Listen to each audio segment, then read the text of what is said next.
Hi, everybody. I'm Jim Rohn. What a pleasure it is for me to come and visit with you for just a few minutes here today. Tell you briefly a little bit about my story and share some ideas that might be beneficial. I've lectured in some high school classrooms in California and Arizona and some universities and colleges, Pepperdine University, San Diego State, Arizona State University. And so I've had a chance to talk to kids that are interested in themselves and interested in their future, interested in America, interested in what they can do with their lives, and listening to stories that might be beneficial. And I don't have a chance to, visit all of the schools and universities around the world, so this is a great chance for me by video to have a chance to tell you my story. Just briefly, let me tell you my story. I grew up in Idaho, farm country. My father still lives on the old homestead where I grew up, southwestern Idaho. He'll be 91 his next birthday, and I'm very proud of him. I went to high school. I graduated. I went to college 1 year. Halfway through my second year, I decided I was smart enough, so I quit. One of my major mistakes. I should have stayed in school. But I thought, heck, I'm smart enough to get a job. And back then I thought, that was it. If you're smart enough to get a job, what else would you need? Found out later, a big mistake. But anyway, I quit school at age 19, went to work. A little while later, persuaded a beautiful young lady to marry me with a lot of fancy promises. And fortunately for me, we got married. A little while later, I started my family. And I'm out there working hard, doing the best I thought I could. But year by year, I kept falling a little further behind. Buying a little more than I could conveniently pay for on time. And the creditors are finally starting to call saying, hey, you told us the check was in the mail. I'm not feeling at all good about that. About age 25, I've got pennies in my pocket, I've got nothing in the bank, and way behind on my big mouth promises to my family, and wondering what could I do to make my life better. I was willing to work hard. That was not my problem. But I just wasn't making the progress I wanted to make. And then good fortune came my way. Sometimes it's difficult to describe good fortune, why something remarkable happens to you at a particular time. One of my friends says, well, hey, things don't just happen. Things happen just. And maybe that's it, I don't know. But my good fortune was I had a chance to meet a very wealthy man. His name was Mr. Schoaf, Mr. Earl Schoaf. A friend of mine had gone to work for him, and he started telling me about this man. He said, you got to meet this man. He's rich, but he's easy to talk to. And he's got a remarkable philosophy of life. And he kept going on, and I thought, well, I've got to meet this man. So shortly after that, I had a chance to meet this Mr. Schoaf, and I was impressed. He was rich. He was easy to talk to. Within a few minutes, I was dazzled. And I said to myself, I would give anything if I could be like that, rich and easy to talk to. What would it take? And then I thought, if I could just get around somebody like him, and if he would teach me and coach me, I would do it all. And that was my good fortune. A few months later, this wealthy man, Mr. Schoaf, hired me and gave me a job, and I went to work for him, and I spent the next 5 years in his employ. And then, unfortunately, at age 49, he died. But I got to spend 5 years with this remarkable man, his last 5 years of his life, and the first 5 years of my new life. And my dream came true during that 5-year period. This man took the time to teach me and coach me. He taught me the books to read. He taught me the disciplines, and he taught me the skills. And he taught me the changes to make in my language and personality. And the things he shared with me during that 5 years changed my whole life. Changed my income, changed my bank account, changed my future. I've never been the same. By the time I was 31 years old, I was a millionaire. So he taught me economics as well. So how lucky can you get to meet the right person at the right time who takes the time to share with you ideas that can change your life? A lot of rich people, right, don't take the time, but he did, and he also had the ability. Some people want to share their experiences, but they don't quite know how to say it. But he had it all, and he used language that I could understand, and those ideas greatly affected my life. I wish he was still alive today. If he was, I'd be calling him today one more time, thanking him for the time he spent with me sharing his life and his experiences that so dramatically affected my life. Then, how I really came to be invited to speak to you today. 30-plus years ago, I was living in Beverly Hills, California. And a friend of mine one day said, "Jim, you've got to come and tell your story to my service club." He belonged to the Rotary Club. And he said, "I know your story. Idaho farm boy makes it to Beverly Hills." But he said, "I know my club members would love to hear your story. Would you come and at our breakfast meeting and tell your story?" And I said, "Okay." So I arranged a little talk, went and shared my story that morning, and guess what? They liked it. And my phone rang. Another club called and said, "Would you come and tell us that story?" My phone rings. Another club calls, said, "We've heard about your story. We have a luncheon meeting. Would you come share your story?" First thing I know, I'm spending a little piece of my time giving these breakfast talks and luncheon talks. And then one day, a man who heard my talk about 3 times said, "Would you come and talk to my management and salespeople?" He said, "I've got this little company going, and he said, if you would spend some time talking with my management and salespeople, I'd be happy to pay you." And I thought, wow, wouldn't that be something? Tell my story and my experiences and get paid? He said, "I'd be happy to." Little did I know, that was the beginning of a whole new, brand new adventure for me in sharing my story in speeches and talks and seminars and lectures. And now this business, it's become one of my most flourishing enterprises, takes me around the world. I went to many countries just this year, had my largest audience early this year in Spain. 12,000 people, 10 different languages being translated at the same time. The whole audience with the earphones on. It's interesting when you lecture with multi-languages. You know, when you hit the punchline, you know, the Spanish laugh first, and then the French get it, and then finally the Italians get it, and last the Germans finally get it. And then I say, "Hey, the Germans finally got it, I guess we can continue." You know, some languages take longer to translate than other languages. But what an exciting adventure for me. I was in Israel this year. I lectured in France, my first trip to Prague, Czechoslovakia, Lisbon, Portugal. Last year I was in London lecturing. Happened to be there the same night Pavarotti was singing in London. So, a big dilemma for the people in London. Shall we go see Jim Rohn or shall we go listen to Pavarotti? Well, I must admit he had more people than I did, like 150,000 more. He did a free concert in Hyde Park, and they expected 250,000, but only 150,000 showed up because it rained. And they all got soaked from Prince Charles on down, but they sat in the rain and listened to Pavarotti. I would have been happy that evening, right, to cancel my seminar and go sit in the rain and listen to Pavarotti. Anyway, he and I have agreed now not to appear in the same city on the same day anymore. Not really, but how exciting for me to be able to travel all around the world and share my story. And then especially to have this chance today to come and visit with you. And when I get a chance to speak at a high school class or a university class, I'm always excited about it. I'm limited in time, so I wanted to use this way to come and share my story with you and some ideas that might be helpful in your career for the future, in your now busy life as a student, and then wherever you find yourself in the years to come. Some of the things I'm going to share with you, I want you to remember for a long, long time, because the ideas I want to translate for you drastically affected my life. And if I can share now and affect your life, and you write me a letter or tell me in person someday, "Mr. Rohn, I listened to your video and I watched it carefully, and sure enough, some of the ideas that you shared greatly affected me, and here's what's happened to my bank account, here's what happened to me in school, here's what's happening to my future," that'll give me great, great satisfaction. So the man who shared with me ideas that changed my life, I want to share with you 3 of those basic subjects. When I met him, I was 25 years old, and when I first got acquainted with him, I used a lot of excuses as to why I wasn't doing well.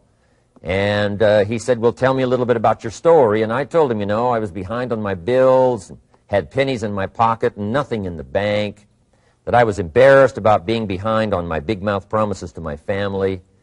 And then he gave me one little simple phrase that really forever changed my life. And here's what he said. Mr. Rohn, if you want the future to change for you, you've got to change. And he said, if you don't change, the next 6 years of your life is going to be just like the last 6. You'll still be behind on your bills. You'll still be behind on your promises. But then he gave it to me in the form of a promise. When I was 25 years old, I've remembered it all these years, and I've shared this promise now with probably over 3 million people in the last 30-plus years. And it's going to be valid for you, so listen carefully to this promise. My teacher said to me, young man, if you will change, everything will change for you. If you will get better, everything will get better for you. What a clear message that was for me. He said, if you'll change your philosophy, if you'll change your habits, if you'll refine your thinking, if you'll change and accept some new disciplines, if you'll turn the corner where you've been in the past, go for a new life for the future, he said, all kinds of remarkable things will happen for you if you will change. Before I met Mr. Schoaf, I used to cross my fingers and say, I sure hope things will change. I was hoping the government would change and the tax structure would change and that my boss would change and pay me more money. I was hoping that, economics would change and prices would come down. And I was hoping that circumstances would get better. And then I discovered from my teacher that those things are going to continue the same. In fact, all of those things that happen to us is kind of like the wind that blows. And the wind blows on us all.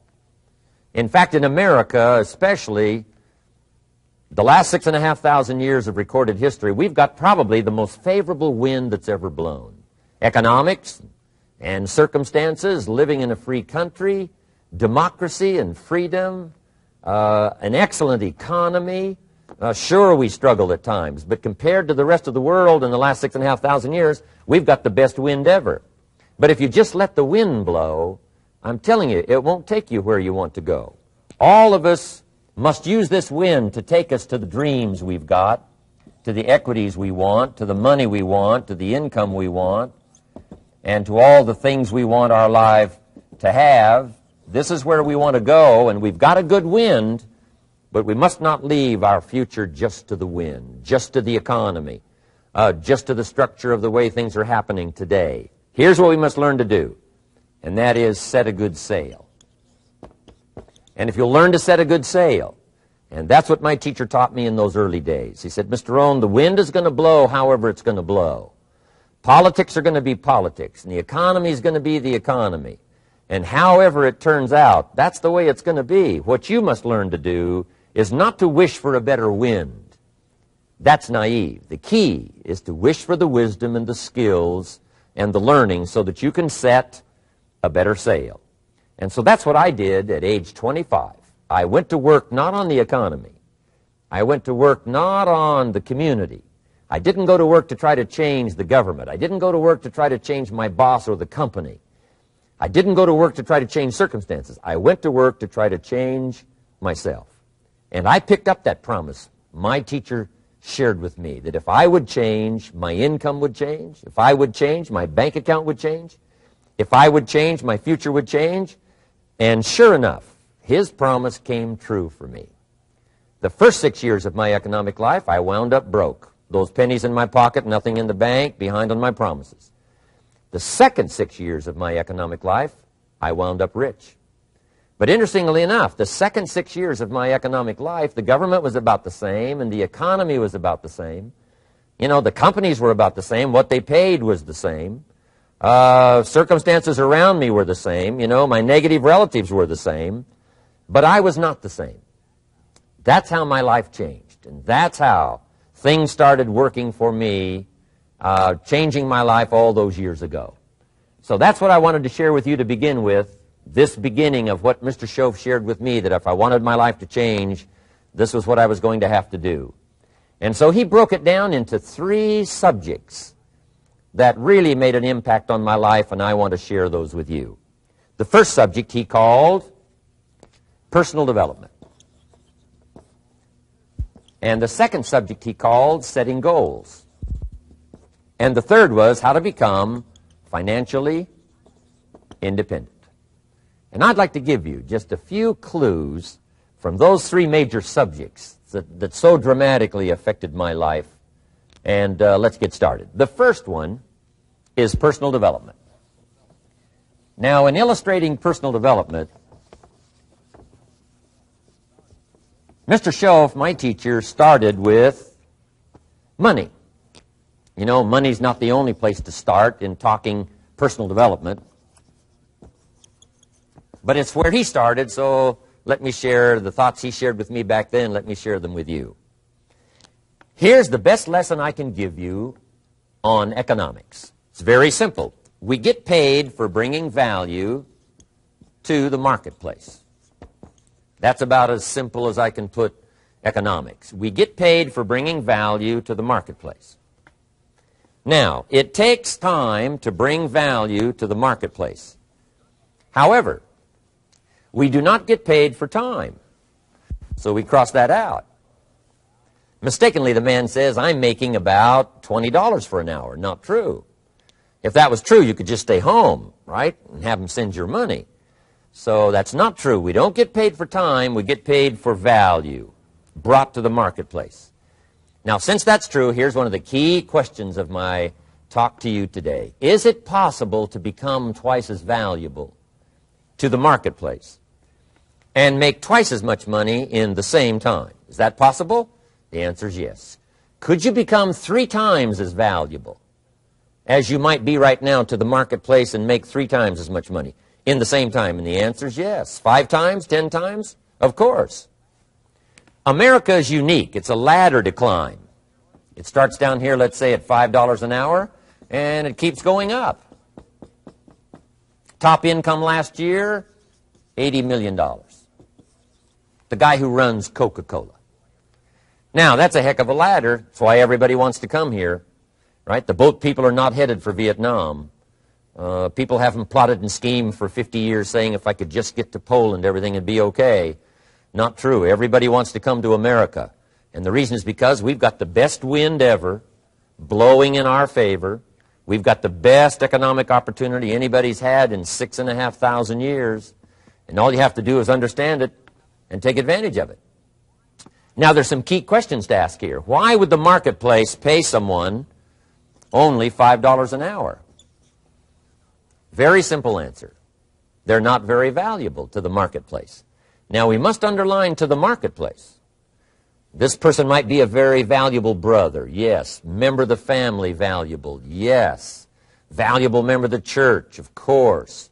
Valuable citizen of the country? Yes. Valuable in the sight of God? No doubt. We're all of equal value in the sight of God. But if you're not very valuable to the marketplace, you don't get much money. You say, well, it shouldn't be that way. Well, then you got to start your own country. You know, this one's been in process for 200 years, and this is the best we've been able to come up with so far. But here's the key. You don't have to stay here. Now, there was a big debate in Congress last year that this $5 was not enough, should be 6, should be 6, should be 6. But we don't need legislation. 6 is already on this ladder. The next step up. You know, if you work for McDonald's, they'll pay you $5 an hour to take out the trash. If you whistle while you take out the trash, they'll pay you $6 an hour. So we don't need that legislation. You just need to take lessons on how to whistle. Have a good attitude. Now, as you begin to climb this ladder, why would the marketplace pay some people $50 an hour? Answer, evidently, they must be more valuable to the marketplace. 10 times more valuable. And is that possible for someone to be 10 times more valuable and earn $50 an hour instead of 5? And the answer is yes. That's what America is all about. Now, why would the marketplace pay some people $500 an hour? Evidently, this person must be much more valuable to the marketplace. That's what's important to understand, to the marketplace. And would the marketplace pay one person $80 million for 1 year's work? And the answer is, of course. If you helped a company make $1 billion, would they pay you $80 million? I'm telling you, it is possible. And that's why America is so exciting. That's why this financial ladder is so exciting. It's possible for all of this to come true for all of you, no matter where you start. As a student in school, just getting started out there in the workplace, this is all possible for you. Now, Mr. Schoaf gave me the clue on how to climb this ladder as high as I wanted to climb. Now, we're talking primarily economics here. There's a lot of other ways to become valuable to your family, valuable to your friends, valuable to the community, valuable to the team, right? Valuable to the team effort, valuable to the concert. But here's what he said to me. In climbing this ladder economically, all you have to do is work harder on yourself than you do on your job. Once I heard that, it made sense to me. I kept hoping that everything else would change around me, found out that if I went to work on myself, worked on my skills, worked on my language, if I became better than I was each year, if I grew in skills and language and vocabulary and competence, then I would become attractive to the marketplace. Not very long ago, a company called me and said, Mr. Rohn, we're expanding internationally. We'd like to have a bit of your expertise to help us. Would you give us a bit of your time? We'll add some millions to your fortune. And I said, okay. And I thought later, isn't that interesting? They would call me. Then my second thought was, of course they'd call me. Who else would they call? I can get the job done. Now, what a contrast for me, farm boy from Idaho, raised in obscurity, parents of modest means, broke when I was 25. How come I would get a telephone call and someone offer me a lot of money to help them in expanding around the world? Simple answer, evidently. Something happened to me between age 25 and where I am today. And I can tell you where it all started. From my teacher, Mr. Schoaf, who said to me, we don't have to change what's going on out there. That's the wind that's blowing. All we have to do is change what's going on in here. And now there's several ways to do that on personal development. And let me give you those ways. Here's the first one. We must learn from personal experience. Pretty simple. Learn from what happens to you. Take a look back over the last few months. Did you make some mistakes? How could you correct those for the future? Take a look back over the last year. Have you done it right or done it wrong? Let's correct it for the next year. Learn from your personal experience. Mr. Schoaf asked me when I first met him, he said, Mr. Rohn, how are you doing? You've been out there now 6 years. And I said, I'm not doing very well. He said, I suggest you not do that anymore. What a simple, swift analysis to my situation. He said, if you keep doing it, the next 6 years will be like the last 6. You don't want that to happen. Let's make the changes. So learn from your personal experience. Now, here's number 2, why I came to share this video experience with you today. And that, I call it OPE, other people's experiences. That's me, other people. That's your teacher, other people. That's your friends and colleagues, other people. The people you meet that can pass along to you their experiences, what's happened to them, the mistakes they made, how they corrected them, how they changed their health and changed their bank account and changed their income and changed their future. That's it, other people. Now, there's 2 kinds of people to learn from. One is failures. It's too bad failures don't give seminars, right? That would be valuable. Bring your notebook. Have them tell you how they lost it all and threw it all away, threw their health away and threw their friendships away and things didn't work out well. That would be valuable. But now then we must also learn from positive, people that have done well. They've got the health, and so we ask them, how did you become so healthy? They've got the skills, so we ask them, how did you become this skillful? They've got the income, so we ask them, how did you get here in such a short period of time? So now here's what's important in personal development. In learning from other people, we learn, number 1, by observation. We learn what we see. We watch people that are successful in what they do. In sports, we watch their disciplines. In business, we watch their disciplines. By observation, what we can see. The reason I created this video is something that you could see someone's experiences translated for you. Second, we learn by what we hear. I've got some of my lectures on cassette tapes, so you can take them with you wherever you go and learn by listening. Turn your car into a mobile classroom and listen.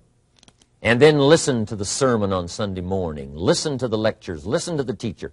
Listen to someone who's got something good to say. And then number 3 is vitally important on personal development, and that is read all the books you can possibly read in your lifetime. Mr. Schoaf got me started on my library. I've got one of the better libraries. Haven't read everything in it, but I feel smarter just walking in it, my library. At least I was smart enough to buy it. Now I got to be smart enough to read it. And then, of course, I got to be smart enough to decide what's valuable and then do it. But this one is very important. Become a good reader. Some books that helped change my life. Mr. Schoaf recommended, of course, the Bible. And my parents made sure I was a pretty good scholar by the time I was 18. That's been so beneficial for me, drawing from those illustrations, reading about those stories, people who made it and people who didn't make it, and what the difference was. And then other books that helped to really change my life. One called Think and Grow Rich by Napoleon Hill. And then a book that helped me become financially independent by the time I was 31. And that book is called The Richest Man in Babylon by George Clason. And I'm going to share a little bit of that book with you when I get to financial independence today, our third subject. But I started reading the books, attending the classes, making sure that I got in front of people that had something good to say. And then I started keeping a journal. One of the major things my teacher taught me was to keep a journal. He said, don't trust your memory. If you hear something good, just make a little note and write it down. Now, at first I took, notes on pieces of paper and torn off corners and backs of old envelopes. And it didn't serve me well, thrown in a drawer. Then I learned to keep a journal, a bound copy of all my notes. So I would suggest you do the same. Things that impress you, a poem that impresses you. When you attend a class, some of the ideas that impressed you, jot them down. You read something in a magazine, right? Some ideas. Take those out, put them in your journal. Keep a good journal the rest of your life. This will serve you well. My journals make up a significant portion of my own library. And if you saw my library and saw my journals, I tell you what you'd have to say. This is the library, and these are the journals of a very serious student. No wonder Mr. Rohn is invited to lecture and speak on his experiences around the world. So I want the same thing to happen to you. Value captured that you can resort to later, go back over it and review it, and let it become valuable to you. So that's my first subject, personal development. Work harder on yourself than you do on your job. Develop the skills. Learn the lessons. Take the classes. Absorb all that is being taught to you these days. And then later on, of course, you can sort it out, what's valuable to you and how to refine it for your business and for your life and for your future. But the main thing is to get it and start this process of personal change, personal development. And let me say it one more time. If you will change, everything will change for you. You'll never be the same. You'll keep growing. As you look back on a few months, look back on a few years, you won't believe the progress you can make. Economically, your relationship with your family, your friends, and whether you're in sports or economics or whatever, I'm telling you, that whole process of committing yourself for personal change, personal value, can really make your life unique and worthwhile. Now let's cover the second subject, on setting goals. Mr. Schoaf gave me some tips on setting goals that changed my life forever. And I want to share those with you.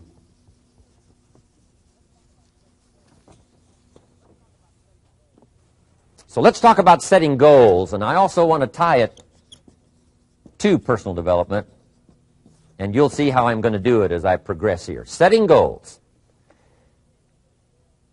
We need to take a look into the future. There are 4 things to consider in terms of attitude. One is how you feel about the past. Best advice I can give you on that is treat the past as a school. Let it teach you the mistakes you've made, the things that went wrong, the things that didn't work. Don't use the past as a burden to carry, and don't use the past as a club to beat yourself to death.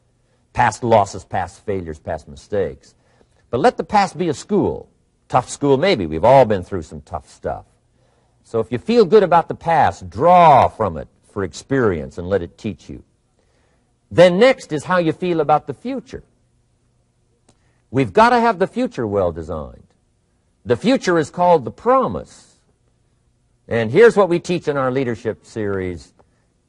The promise of the future can be an awesome force for your own future. The promise of the future, designing the future. There's two ways to face the future. One is with apprehension, and the other is with anticipation. I promise you, in my travels around the world, most people face the future with apprehension. And here's why. They don't have it well designed. They've sort of left that up to someone else to fix. But here's the best way to face the future, with anticipation. And you can face the future with anticipation if the future is clear, if the future is well designed. And I would like to have you consider some thoughts with me that help me to really change my future by giving it some thought and some consideration. And here it is. In setting goals, it's very simple. Number one, decide what you want. You just take a little time. You sit down and say, what do I want? What kind of skills do I want? What kind of income do I want for the future? What would I like? Where would I like to go? Places I'd like to visit. Habits I'd like to acquire. Skills I'd like to have. You just take a little time to think about what you want. Economics, friendships, people you'd like to meet, places you'd like to go. You just take some time. And then I suggest, when you've thought about what you want for the future, make a list. Just jot it all down. It's really a very simple process. And then here's number three. Keep all the old lists. I'm telling you, this served me so well, keeping my old list of goals. I look back now 10, 20 years ago at goals I set, lists I made, and I smile now because here's what I thought was so important, 20 years ago. Now some of those things aren't even on my list. I've got a new list. I've grown. I've changed. I've matured. But I give you that advice. Decide what you want. Number two, write it down. Number three, keep the old lists. And then here's number four. When you get something that's on one of these lists, check it off. Part of the fun of having a list is checking it off. And then if you can add some drama to checking it off, see, that's what really helps. I set a goal to go to Spain many, many years ago. And when I finally made my first trip to Spain, I had that journal with me that had that list in it. And while I had my journal on my lap, waiting for the wheels to touch down in Madrid, I waited until the wheels touched the runway, and I checked it off. Just adding a little drama. So, part of the fun of having a list is checking it off. Now, here's what's important about the lists and designing your future. If the future gets clear, the price gets easier. Because you got to remember, for every promise, there's a price to pay. Everybody's got to pay the price. Everybody's got to do the deal. Everybody's got to do the disciplines. Everybody has to pay. But here's what I've discovered. If the promise is clear and powerful, the price is easy to pay. The price is some classes. The price is a few books. The price is a few disciplines. The price is finding something that'll make your life better, make you grow, make you change, make you develop. So the first part of the key is to design the promise. Then, what is the price to pay? I'm telling you, the price will be easy. Anybody in my audience can pay it, no matter where you are, where you come from. Color doesn't matter, religion doesn't matter, where you grew up doesn't matter, circumstances don't matter. I'm telling you, if you'll make the promise of the future clear for yourself, the things you want, the places you want to go, the things you want to have, the person you want to become, the skills you want, the homes you want, the future you want, the friends you want, all of the values of life that you could possibly want. If you'll make that clear, make those lists, and be serious about it, I promise you it's an easy price to pay. Anybody can pay it. And the best advice I can give you is, if I can do it, you can do it. Farm boy from Idaho, raised in obscurity, I changed my life, turned it upside down, turned it all around, found economics, found future, found promise, and if I can do it, you can do it. So, start setting your goals and see if you can't get a better excitement going for the things you want to accomplish for the future. Now here's my third subject, and that's called financial independence. Oh, by the way, before I get to financial independence, let me cover one more point. One of the major reasons for setting goals is for what they make of you in achieving them. My teacher advised me when I first got started at age 25, he said, "Jim, why don't you set a goal to become a millionaire?" He said, "It's got a nice ring to it. You know, enough zeros to impress your accountant." And he said, "I'm here to help you. You're only 25 years old. You've been to 1 year of college. You've got a beautiful family, every reason to do it. Why don't you set a goal to become a millionaire?" And he said, "Here's why." And I thought, he doesn't need to teach me why. Wouldn't it be nice to have $1 million? He said, "No, then you'll miss it." He said, "Here's why. For what it will make of you to achieve it." I'm telling you, that statement changed my life. Set the kind of goals that will make something of you to achieve them. He said, "Now, once you become a millionaire, what's important is not the money." I thought, that's kind of strange teaching. He said, "Honest, it isn't important." He said, "You could just give the money away." Now, I did better than that. I lost it all. By the time I was 31, I was a millionaire. By the time I was 33, I was broke. And I'll tell you a little bit about that story later. But when I lost all my money, guess what? I found out Mr. Schoaf was right. What was valuable was not the money. What was valuable was what I became to earn the money. The skills I had, the knowledge I had about the marketplace, the values that I had going for me. They were more valuable than the money. And here's an important statement to remember. It's not what you get that makes you valuable. It's what you become. So part of the key here is to set the kind of goals that will make something of you. Don't set them too low so that you don't have to grow and you don't have to read and you don't have to try and you don't have to stretch. Don't set them too low.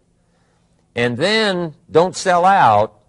Don't go for something that's going to cost you your virtue or cost you your values or sell out your principles. There's a good middle road here to follow. Goals that will inspire, goals that will help you grow, change, develop, and become better than you are. Okay. Now let's talk about financial independence. How to become rich by 40, 35 if you're extra bright, much sooner if you find an opportunity like I did. Let me show you how I did it. Financial independence. First of all,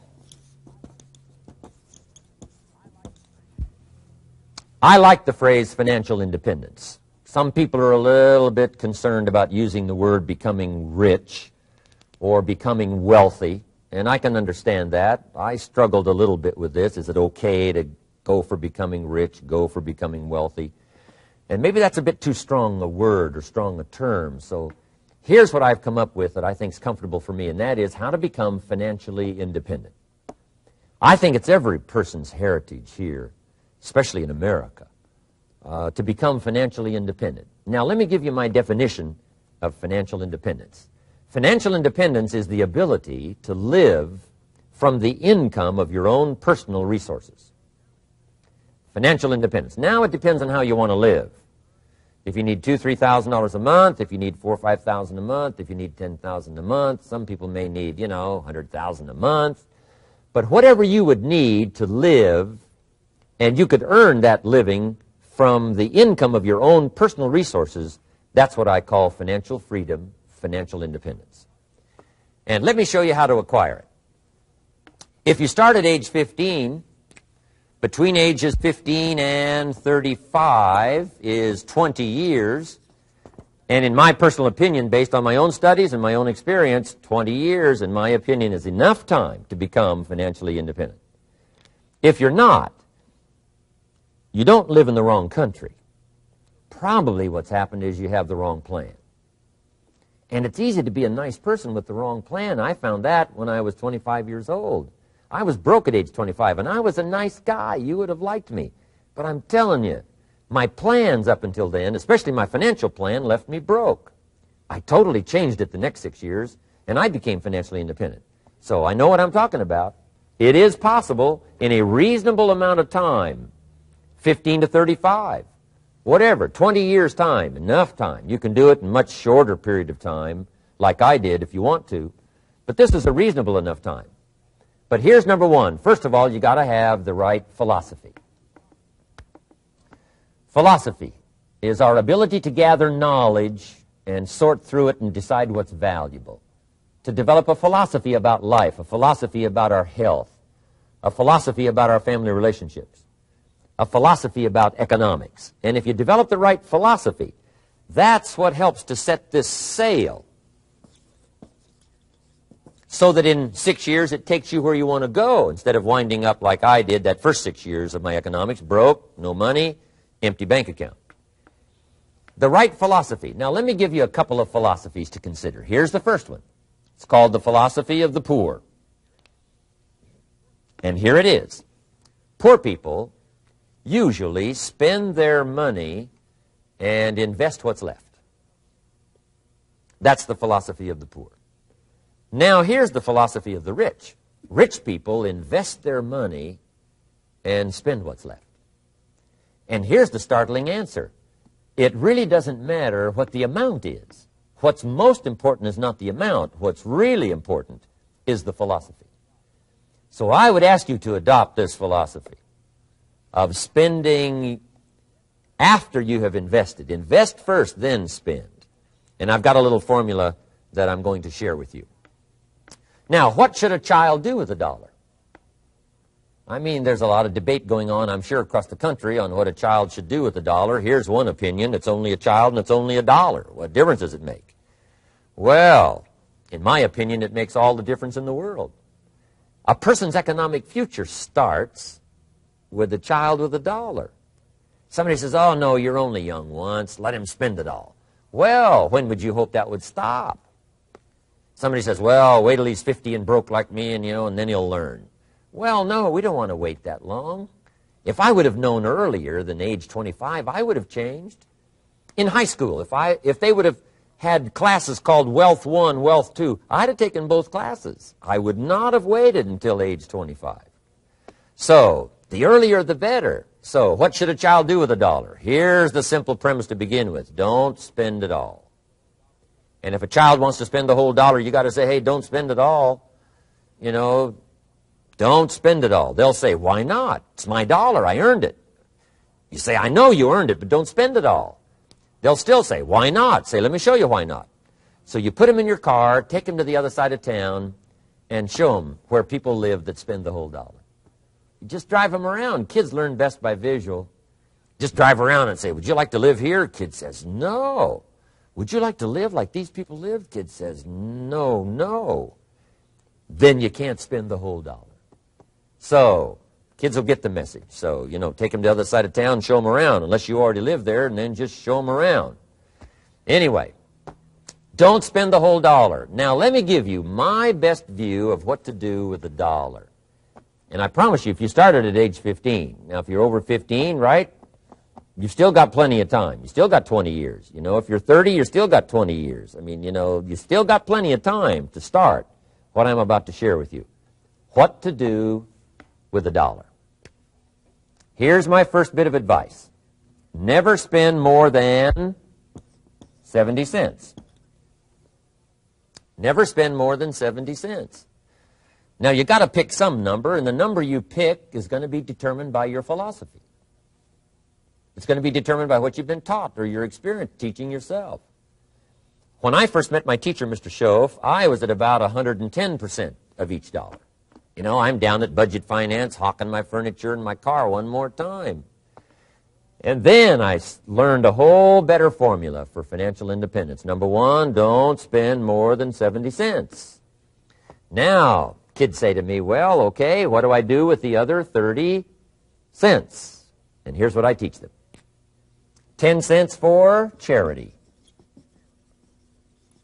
Charity or church, or helping people that can't help themselves. 10 cents to support worthy projects. Projects that you feel good about. 10 cents out of every $1. It's called being generous with part of what you've taken out of society. Now, in my opinion, nothing teaches us character better than generosity. No class, no teacher, no book teaches character better than generosity. And the best time to start is when the amounts are small And I know if kids learn these lessons well, they'll give a dime out of a dollar, help people that can't help themselves, support worthy projects. Or if you belong to a church, they teach tithe, piece of. That's very important. Now, because when the amounts get larger, sometimes it's a little more difficult. You know, giving 100,000 out of $1 million, someone says, oh, if I had $1 million, I'd give 100,000. I'm not sure. That's a lot of money. So the time to start is when the amounts are small. 10 cents out of the dollar. Okay, next 10 cents I call active capital. Active capital means do something to make a profit. Active capital. Set aside a portion of your income. Wages are okay, but I'm telling you, wages will make you a living. Profits will make you a fortune. So set aside part of your income as capital, called active capital. Any kind of project you can possibly think of, you can possibly come up with. I'm going to write a new book, I think, for kids. I think the title is going to be, Of Course, Kids Should Pay Taxes. It's kind of an interesting title. In California, kids do pay taxes. When a child walks into 7-Eleven, buys something that costs $1, the proprietor says, give me 7 more pennies. And the child says, hey, what's these 7 pennies for? And the proprietor says, that's the taxes. Kid says, well, hey, I'm only 8 years old. Proprietor says, congratulations, you're my youngest taxpayer. Give me the money. So in California, where I live, kids do pay taxes. Big question is, should they? And my book will answer that question. Of course, kids should pay taxes. Nothing is for free. If you want to ride your bicycle on the sidewalk instead of in the mud, you got to pay the 7 pennies. Nothing is free, so we all have to pay. So, 10 cents out of your living, out of the money you earn, set aside for capital. Capital to try your best to show a profit. And in my book, it's going to be all kinds of ways kids can make money, right? 2 bicycles, one to ride and one to rent. I mean, you know, it doesn't take long to figure out some enterprise that'll start making a profit. Then you must jot this down if you're taking notes. Profits are better than wages.